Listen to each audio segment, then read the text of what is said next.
truth? I'm all ears. Okay. The truth. I always tell the truth, even when I lie. Why do you find it so hard to believe? Why do you find it so easy? It's never been easy. You want answers? I think I'm entitled. You want answers? I want the truth. All I'm offering is the truth. Nothing more. Hello and welcome to Truthful Talk. I'm Marco and I'm here with Natalie once again. Hello, Marco. Hello. Hi. And we are back to talk about whatever it is we're going to talk about today. Mm-hmm. So, so what we were discussing right before we got on here, kind of an interesting topic of, as an artist, as we work through things, whatever we're doing artistically, sometimes we have different blocks, and those blocks, we can't always overcome them mentally or otherwise. Sometimes there's physical things we can do. Mm-hmm. And we were talking about, what are some things that we can do that helps us with focus, helps with overcoming maybe a block. Mm-hmm. And I know, for example, exercise is always a good one. Just keeping your body healthy, keeping yourself there. But you were even mentioning other things that you can have more specific focus on. Yeah. That can help with mental focus, maybe. Right. And I think of so many things, and I know that some therapists incorporate this into what they do too. So if they're trying to teach somebody to let go or something, they physically go do something that allows them some kind of freedom or letting go. It's a challenge. Right. So it's just something that I believe in it because it's a form of play and a form of a way to address an issue, a block that's in just a fun, creative, in your body expression. Well, I think there are a lot of emotional blocks that we have that are actually physical. Mm-hmm. Right? Because we store emotion in our muscles and we're very protective over that. This is why, when you get a deep tissue massage or just a regular deep massage, sometimes it can be very emotional because they're actually working out the emotion that we store in our muscles. Crazy. So, first of all, stretching. To me, stretching is the number one thing we should be doing. And as humans, we should be doing that anyway. Right.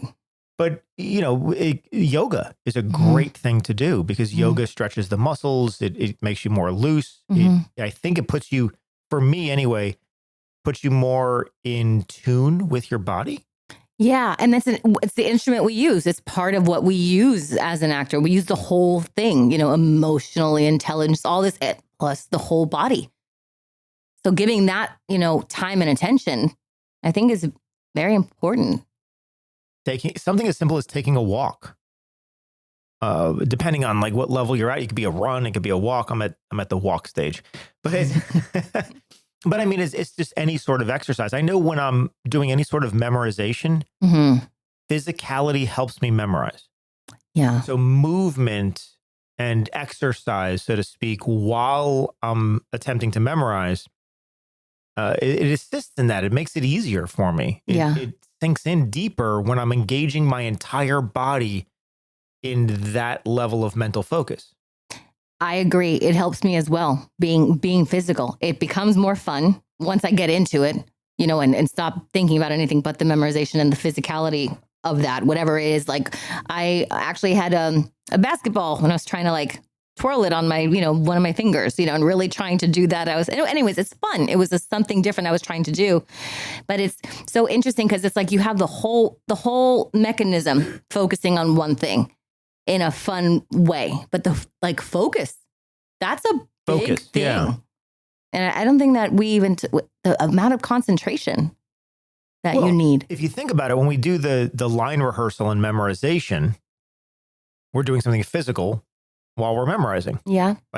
So a line rehearsal is where, as an actor, when we're trying to deeply memorize a script, we're going through it at a very, fast and flat pace. We go through the script, just dialogue, extremely fast. And we flatten it out so there's no emotion, there's no pre-planned way to say it. We just say it as fast as we possibly can. To sink it even deeper inside of us, we'll do a physical activity. And the simple one is we throw a ball back and forth, like a small squishy ball, something light, but that we can throw back and forth. And if you think back to when we were doing it for an entire play, Yes. we get everyone involved. We make it as difficult as possible. It's very physical. Several balls. Several as we're throwing at once. Yeah. And it's so extremely physical as we're doing it. It helps with mental focus. Physicality and mental ability, to me, go hand in hand. And to get out of your mind, because as an actor too, my goodness, how we spend so much time in this mental, let's say in the beginning, the analytical side of it all. Right. And then we, get into that other side of it, that subconscious and imagination kind of situation. But it's just so interesting when you can just forget the pressure. You know what I mean? It's supposed to be fun. And I know that I am guilty or was guilty of this, of like, wait a second, I'm taking this way too, I gotta have fun. I have to do something else. Like I maybe in the lane to help facilitate my next rehearsal, whether it's like, well, maybe I should go, something different. Like we were talking about archery or something, Right. like go do a dance class or something, but to have fun with it. I it's so important because we put a lot of pressure on ourselves, a lot. And I think every single actor I know, maybe not Sean, but I know he does too. They just put so much pressure on yourself. Sure. And you forget to enjoy it sometimes. Yeah. And if we're not enjoying it, if it's too much stress, then it actually is going to limit what we can do. Right. We won't be able to memorize as deep or personalize, characterize, all the different things we do with acting. We won't be able to do those things as fully if we're constantly worried about doing them. Yeah. That's where the stress comes in. Yeah. We're worried about it. We're not enjoying the process. Yeah. We're worried about getting through the process, getting to the end, getting it all done. And perfectly. Right, which that doesn't exist in art. Which So doesn't exist. we're out of the realm. And so I think having fun is so important. I was just talking, I at the university when I teach over there, I emphasize this point as much as anything else, which is it's critical as an artist to enjoy the art. Yeah. We have to have fun in what we do. But in order to have fun in what we do as an artist, we have to first learn how to have fun as a human. Because we can't just step into art and have fun doing that if the rest of our life and everything else we know is just stress. Yeah.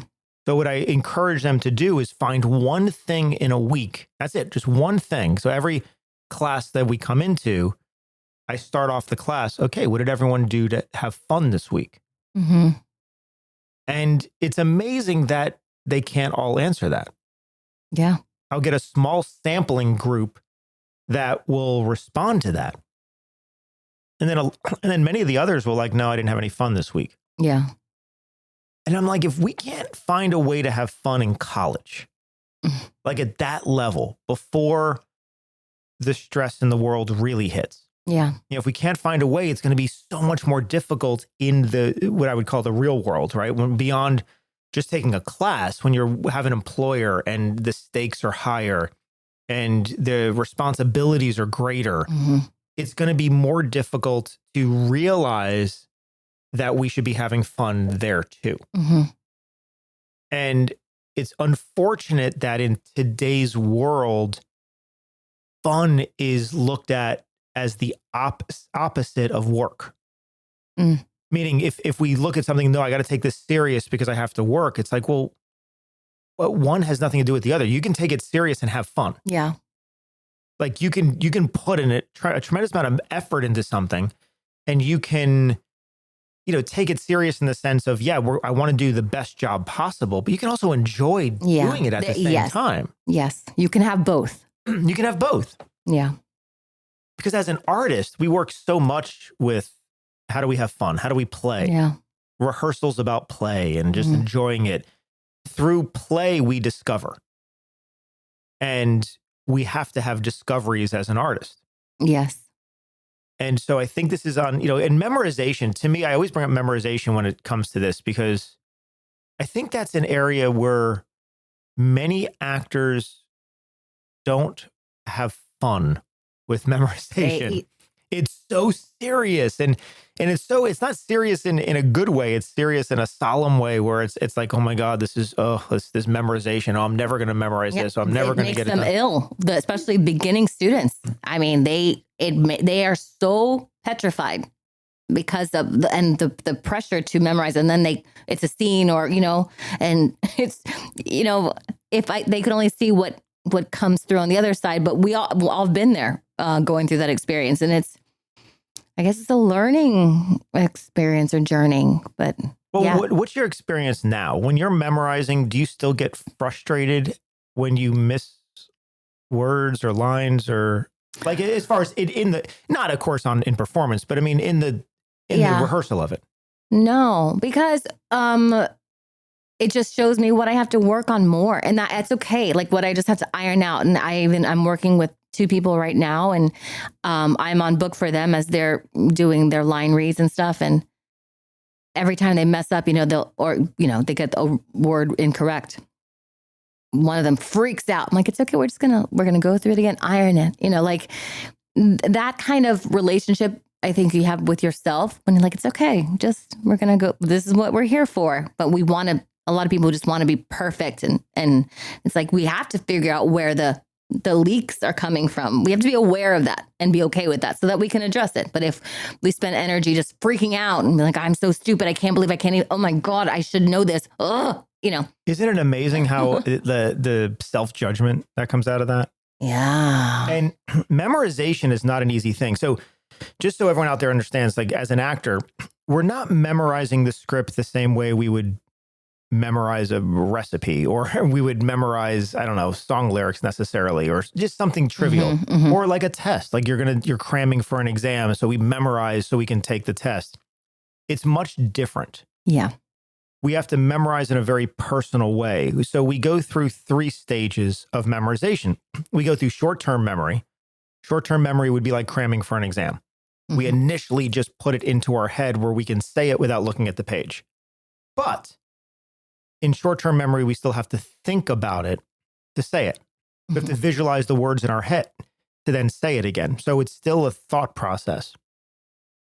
From there, we go to long-term memory. Long-term memory is having it deeper inside of us where we can now say it more confidently, but we're still thinking about it. Right? So there's still a thought process, meaning we have to go in our head to recall it to then bring it forward. So there's still, even though it's there and it will stay in our head longer, it's still in our head.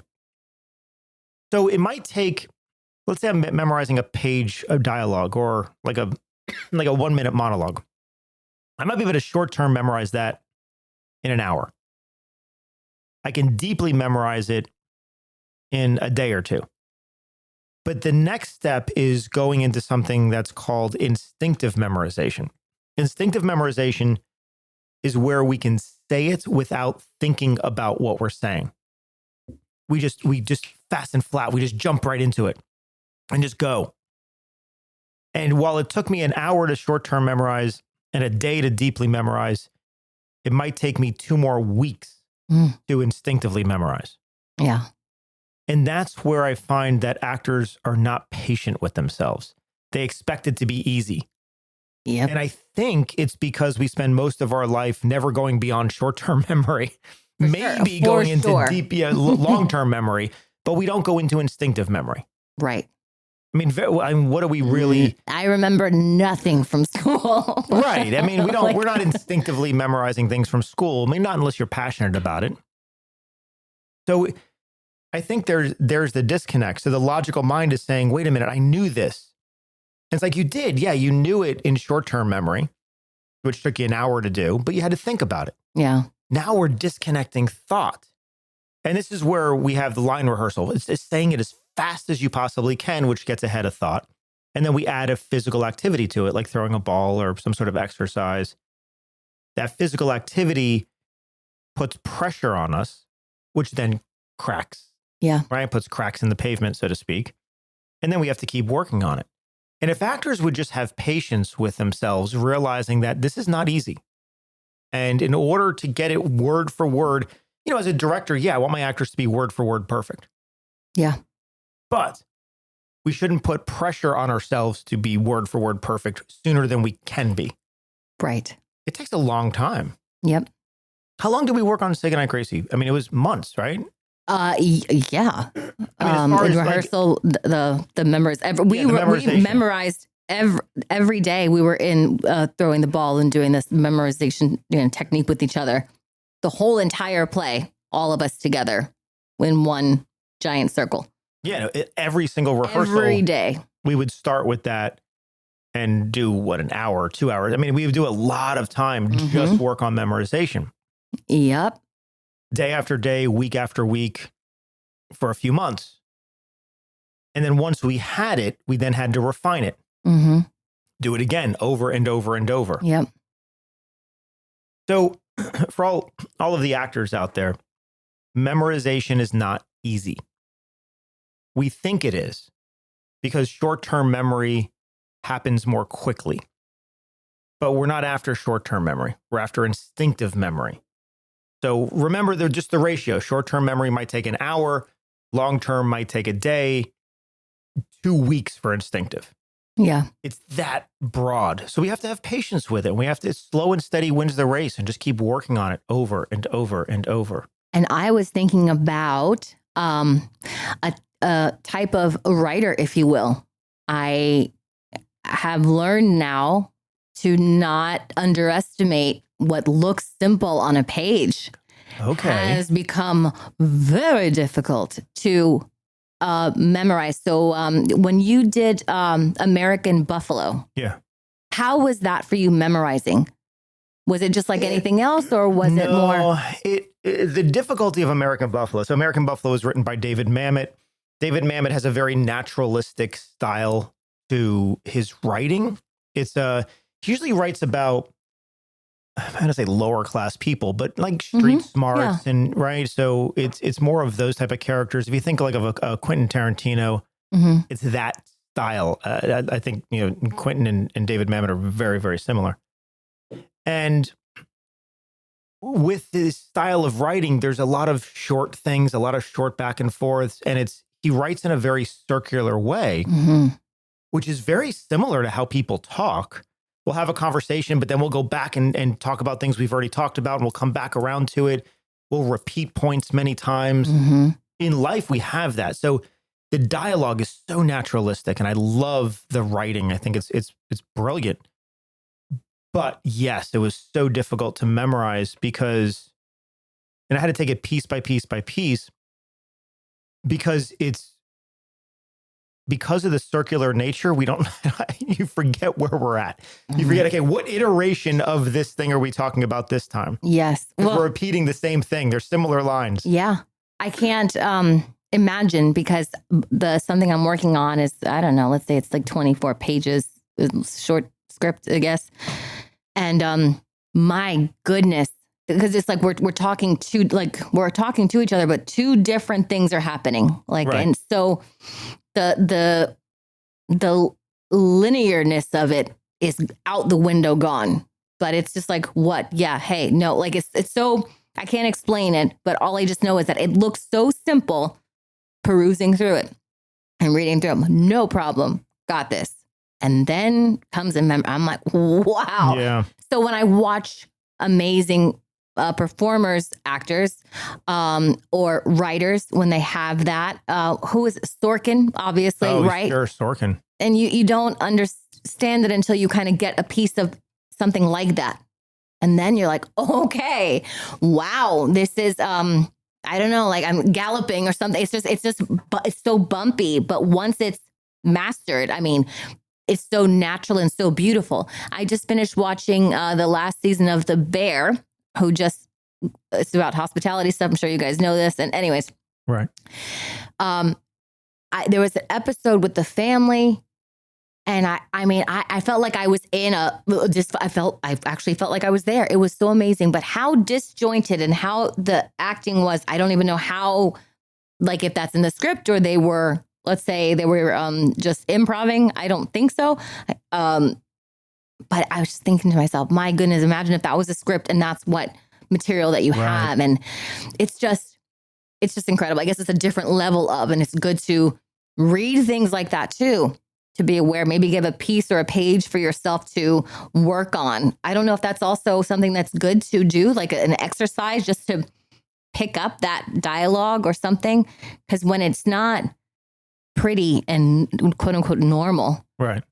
it's like your brain is just all over the place with it. Yeah, the shorter back and forth is usually more difficult than when you have longer chunks of text. Longer chunks of text it's more in context of things. Yeah. It feels better. Yeah. But when you have these small, like, right? Like these small little quick things back and forth, that can be much more difficult. Yeah. I'm learning that from my experience now. And I'm like, so it's funny. I mean, in American Buffalo, my character talked a lot. So while I had a lot of circular conversations and a lot of it, of course, my character Teach also wasn't well educated, so didn't necessarily speak properly. Mm-hmm. So I had to learn that slang as well. But I honestly think Alan, who is my co-star in there, had the harder part because he had the short responses to everything I was saying. Mm-hmm. I at least had context to what I was saying. Yeah. His character, Donnie, would just, okay. Yeah. And it's like these short little responses. And how do you know what iteration of yeah or okay or this is? And right at the right time.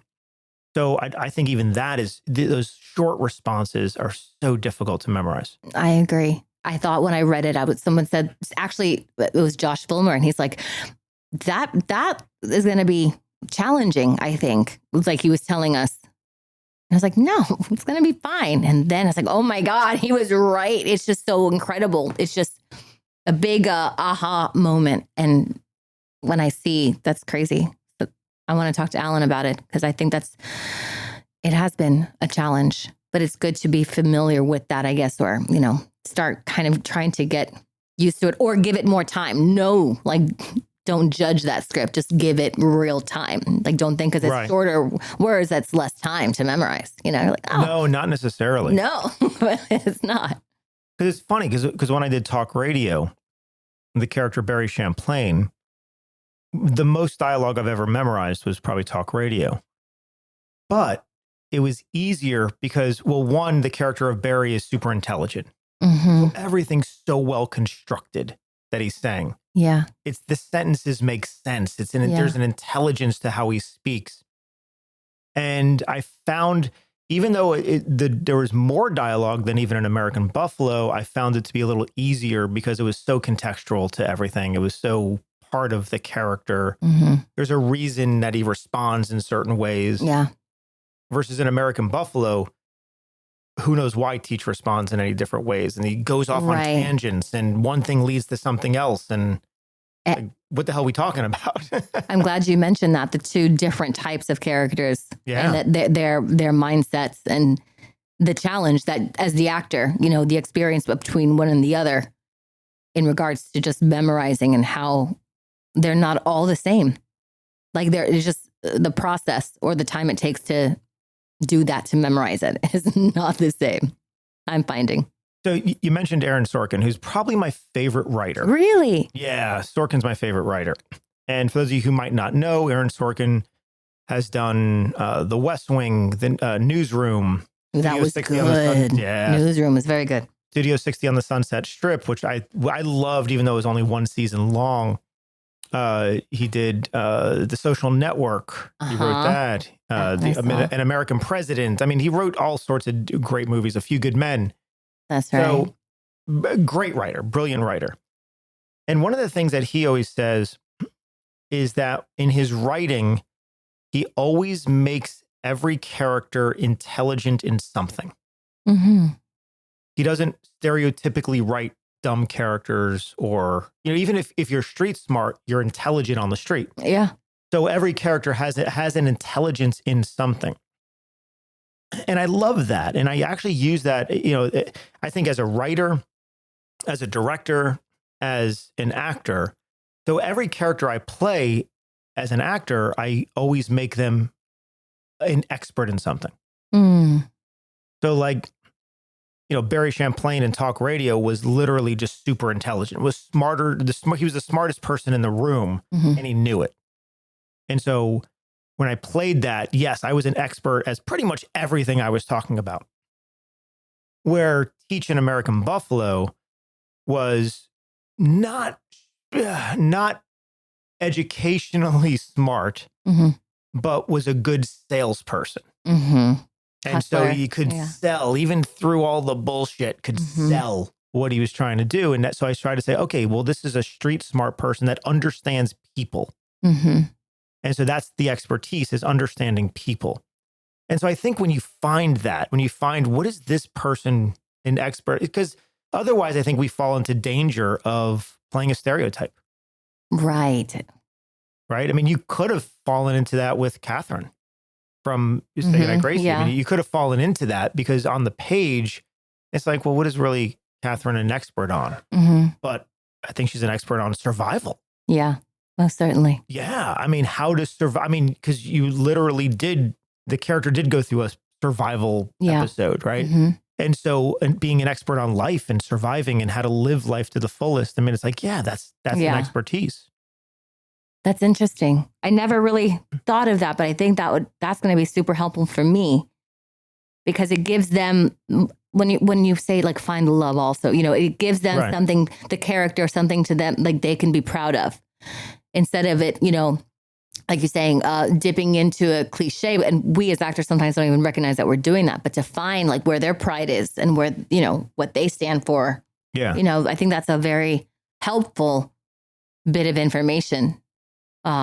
Which is fascinating to Yeah, me. I always, and as a director, I always want to I try to make every character as intelligent as possible in something. Yeah.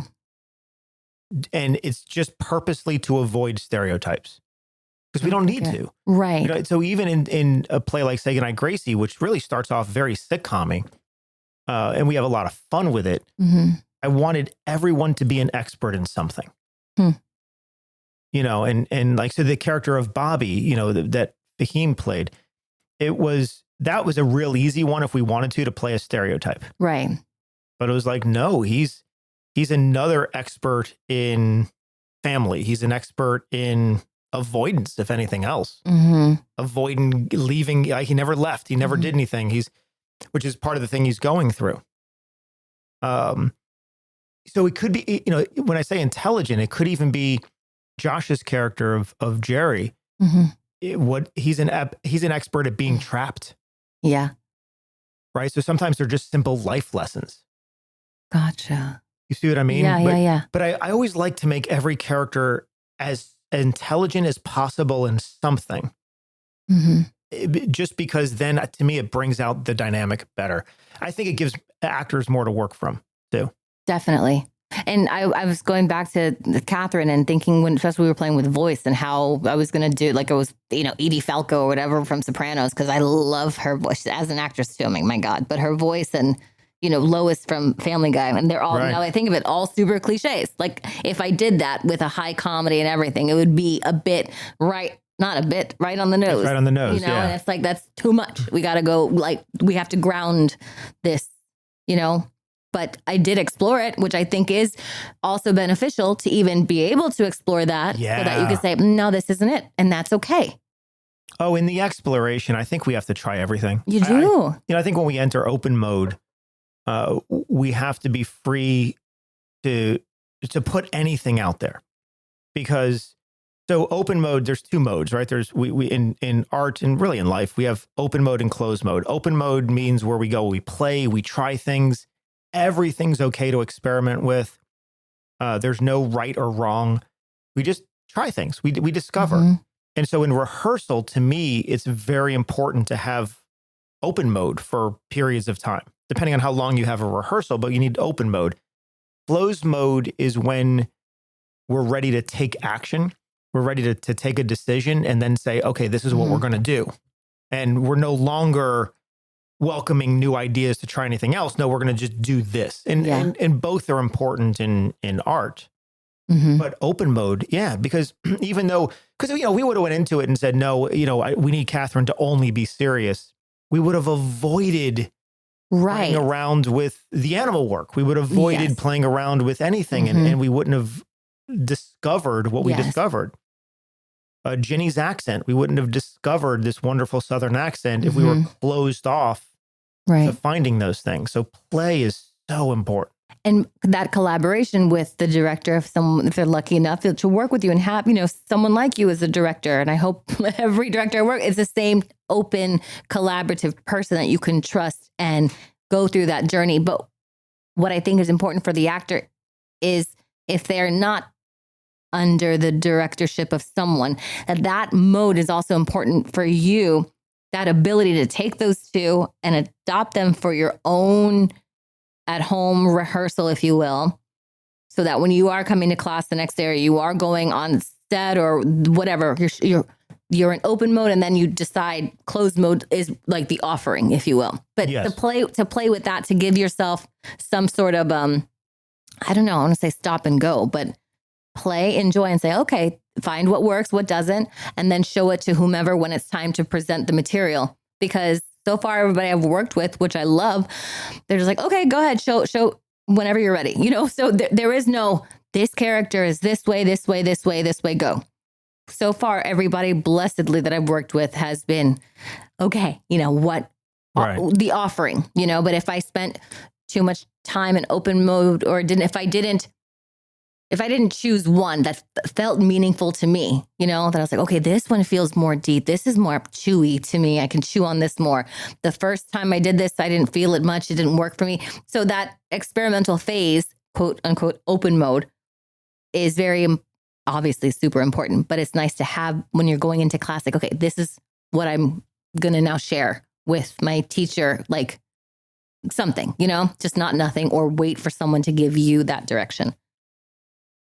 And to go into open, so even as an actor, because you're right, because not every director is going to know how to do this, or not every director is going to have the tools, right? There's different ranges of director expertise that actors work with. And so sometimes directors don't understand the importance of play. So you go into a rehearsal and it's all just immediately locked down. This is what we're doing. This is how we have to do it. So then as the actor, we have to do that on our own. So if you're trying to get into open mode on your own, the criteria is very simply, you have to have a safe place to do this in. And this can be at your home. This could be at a park. This could be anywhere. And what I mean by a safe place, in order for you to really try things and experiment with things, you have to be in an environment of non-judgment, right? Non-judgment. Because if there's anyone or anything around you that is making you feel judged for trying and playing, it will immediately shut you down. Do you want to make sure that, sometimes open mode is best when you're just by yourself? Yes. You can put on some music and just allow yourself to just be with you. You have to shut off all electronics. You can have nothing digital, no outside influence. Just be with you and your thoughts and your creativity. And you have to do that for a good amount of time. Like a good hour is really important, because you can't be in open mode for 10 minutes because you won't even get into open mode in 10 minutes. Right. The mind is too overwhelming. The logical mind is always pulling you to task-oriented things, reminding you of things that you haven't done yet, making you worried about what's happening next. It might take you 20 to 30 minutes to get beyond just that. Yeah. And the moment we go to electronics, the moment we check our email, the moment we check our phone, check our text, check social media, we're back into closed mode. So we have to completely disconnect, just allow ourselves to be. And it's very difficult in today's age to do that. Yeah. But if we can be in that level of discomfort for just long enough, just for 20 minutes, we can be uncomfortable and deal with that anxiety that we have that's trying to pull us back into closed mode. All of a sudden, we'll get into open mode. And that's why what you just said is what I was thinking about when we're having this discussion or this thought. That's why, let's say working out or whatever that is, that's why you go to the gym for 20 minutes, whatever, what you just said, 20 minutes. Oh, that's it. And then I'll be done after 20. But what happens is you start building some sort of self-respect. Yes. That you didn't have before. And that's why I think it's very beneficial for an actor to have something outside of acting that does that for them. Yeah. Like it allows you to challenge yourself, work on stuff. And then when you complete that timed amount, whatever that is, you feel something and you're like, okay, that's nice. And it facilitates that growth. So when you're now taking material at home on your own, you know that you can do this. There's a confidence that one helps the other. Right. And I just think that's from my experience anyways, it's been very, very beneficial. And there was no amount of mind that my mind couldn't logically tell myself that I could do it. I had to physically, when I started doing it physically, the physical exercise, I started being able to just say, yeah, I can do this. I have more self-confidence in it, just a little bit, and it grows, but it's tiny. But I didn't have that before. So it helps me a lot. Exercise is great. If you can go to the gym, 20, 30 minutes on a treadmill. Just be you with your thoughts, your creativity. Yeah. It's great. That's a great place to be. Mm-hmm. Whatever machines or whatever kind of working out method you have. Mm-hmm. I think it's wonderful. I know Alan Whitehead, who's one of our partners in Theater on the Edge. When he's memorizing, he goes for a walk. Mm-hmm. He's up at some ridiculous hour in the morning, 5 a.m. or something. But he'll get up and early in the morning when it's, still cool out, Mm-hmm. he'll go for a walk. And that's when he's working on his memorization. And working out. Right. So he's getting the physical endorphins going in his body, as well as then that's fueling then the memory, and he's putting it all together, and bam, right, he's in open mode. And that gets you out of your comfort zone, whatever that is, the couch, the bed, the whatever in front of the computer, this comfort little zone in this cave that we like to, cuddle up in and stay there. And, and it just gets you out of that and saying, okay, now it's time to be in open mode and execute that. Yeah. Explain it. Yeah, I think physicality is great. And it can be something, jump rope. Do something, right? That's simple. Well, yeah. That was one of the things I used to like to do. That would be awesome, yeah. But it could be really anything physical. Yeah. It's anything that gets us into the present moment, get us out of our head. Yeah. And into this present moment right here, right now. Mm-hmm. And then when we're in this present moment, now we're in open mode. Open mode is the realm of creativity. Now we can come up with creative solutions to things. Now we can play. Now we can discover. Now anything we come up with is okay. Yeah. We may not use it, right? We may come up with things that we don't use, and that's okay. But we might come up with something that's brilliant. Mm-hmm. And we just don't know. Right. This is the whole point of animal work when we do animal work. The whole point of it is it physically, right? It uses our physical body and it physically puts us in a sense of play. Mm-hmm. We're not really becoming animals, right? We're playing as if we're really becoming animals, but we move differently, right? It forces us out of our habitual response physically. Yes. And then that leads to emotionally and behaviorally and everything else. And then all of a sudden you do feel like you are this animal. And you add when something works, when it feels like, oh yeah, with this, when you're working on this on stage or whatever in rehearsal with this now animalistic quality, like, oh my God, something else, kind of takes over, but it's cool. Something that you couldn't have thought logically to do. Like, let me do this like a ant or a monkey, but you have to go through it. Right. We wouldn't have gotten there in close mode. No. Praying mantis, my hands are shaking. Yeah, right.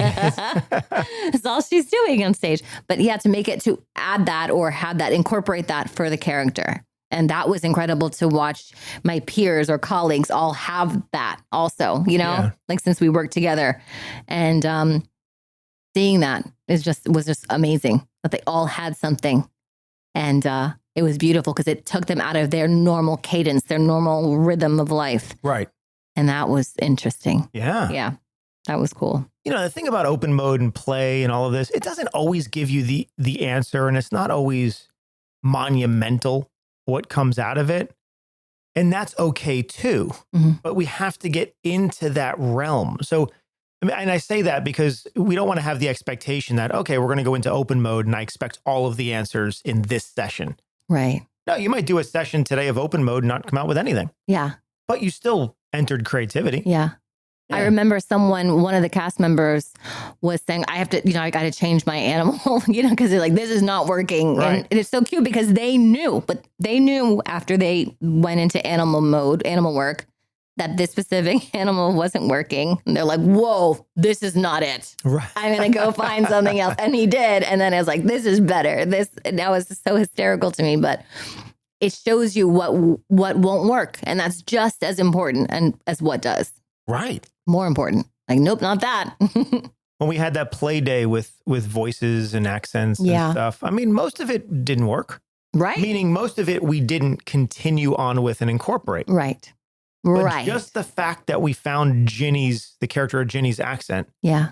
that was worth it all. Mm-hmm. Right. Even though everyone was playing with something different, everyone was bringing something to the table. Mm-hmm. Most of it just wasn't, what we needed, but it still was great to play.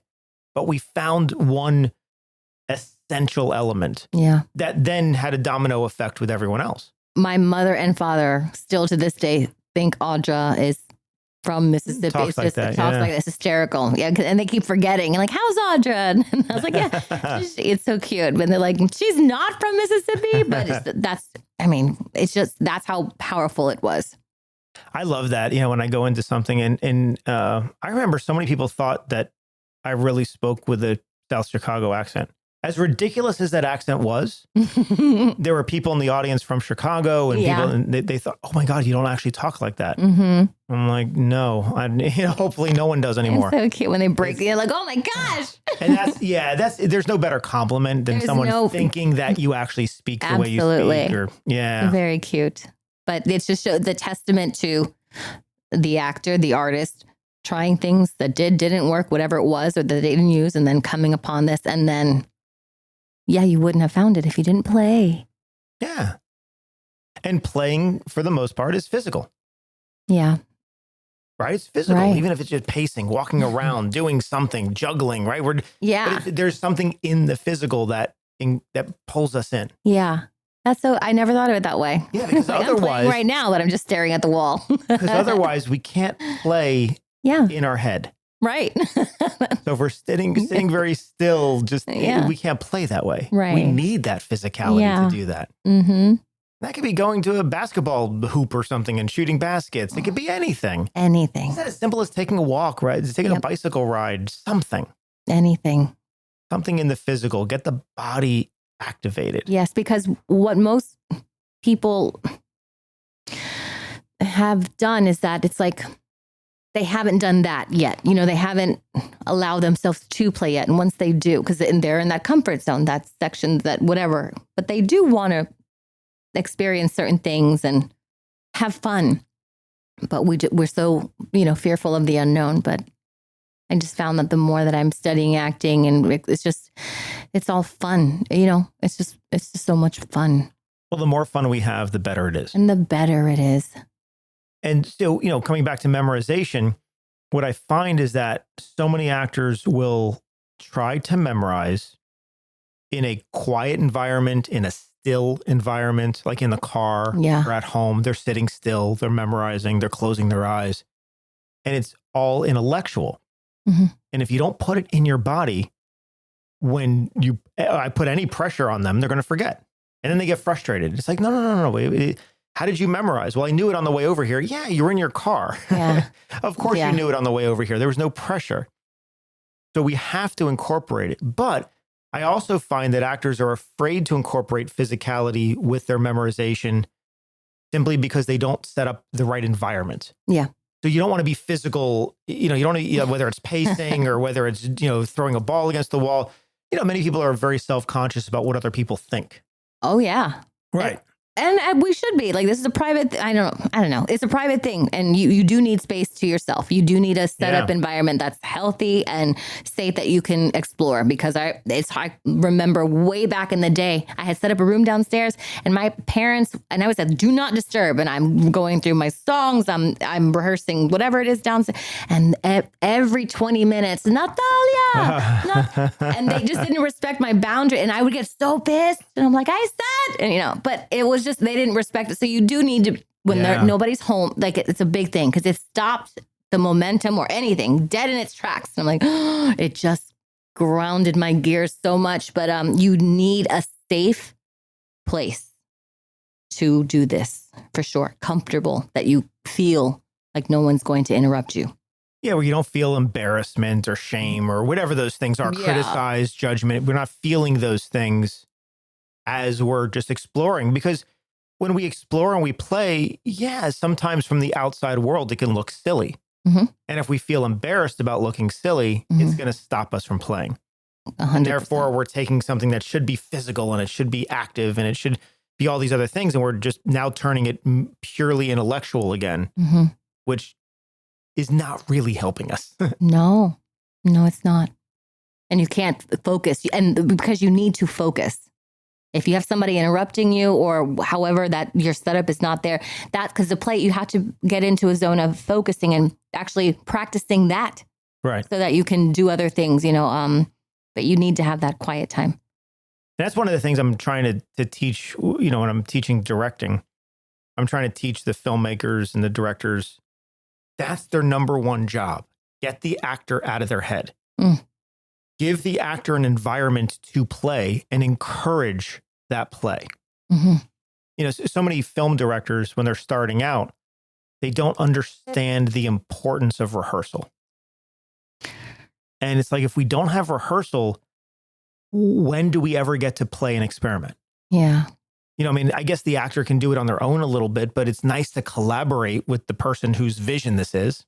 It's more powerful, I think. It comes, But if we go into a rehearsal and the director's not willing to play, then it's all in closed mode. Right. So we need a director that's willing to come into rehearsal with us, open their vision. Let's jump in together and just play, create an environment where actors can get out of their head and just try things. And then all of a sudden, wonderful, wonderful art happens. Yep. Yeah.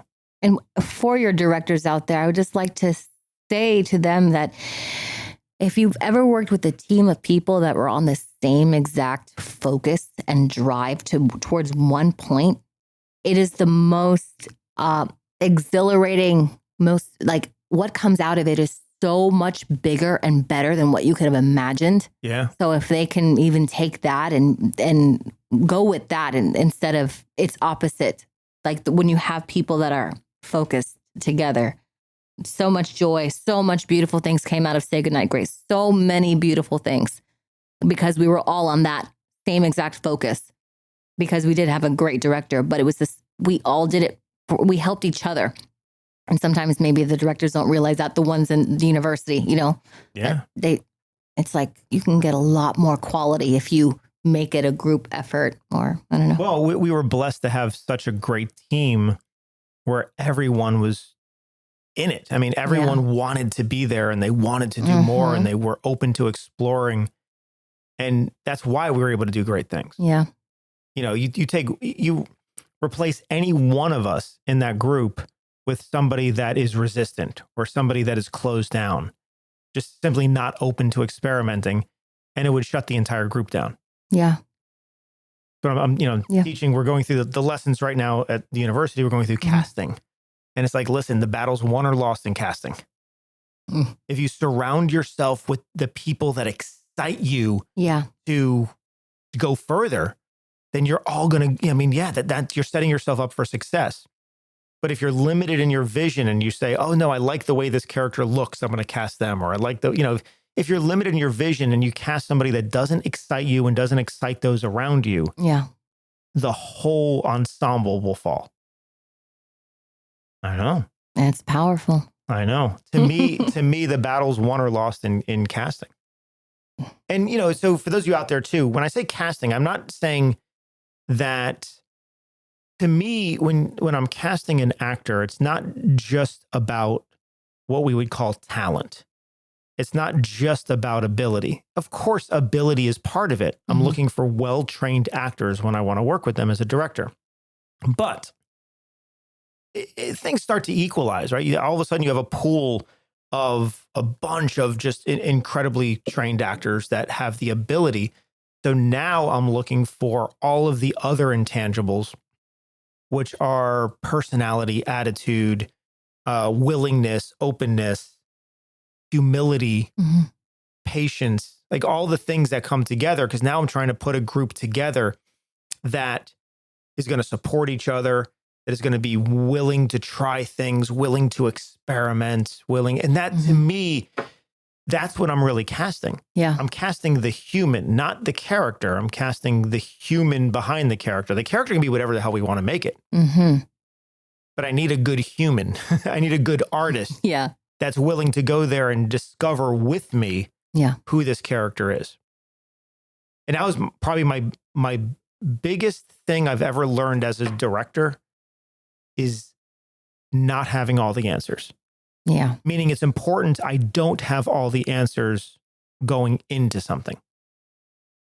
Because if I have all the answers to start with, I'm negating my cast's ability to help me find them, to discover. I'll be shutting down my discovery. Yeah.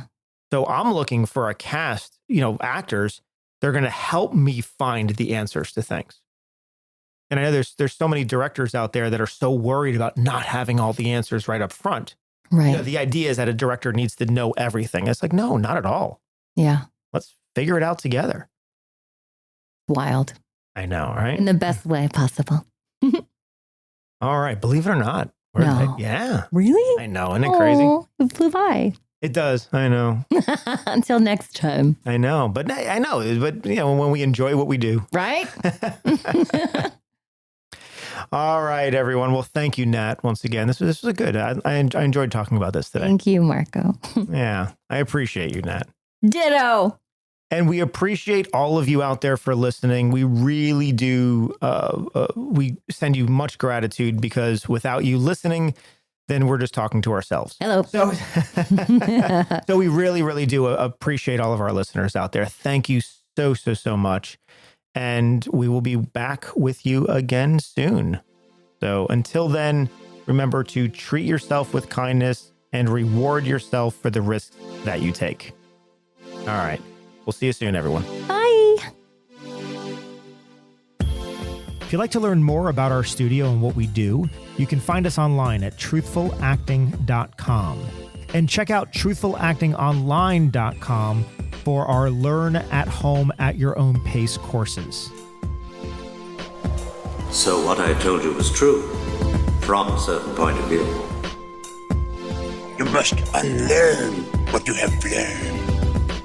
I know what you're trying to do. I'm trying to free your mind, but I can only show you the door. You're the one that has to walk through it.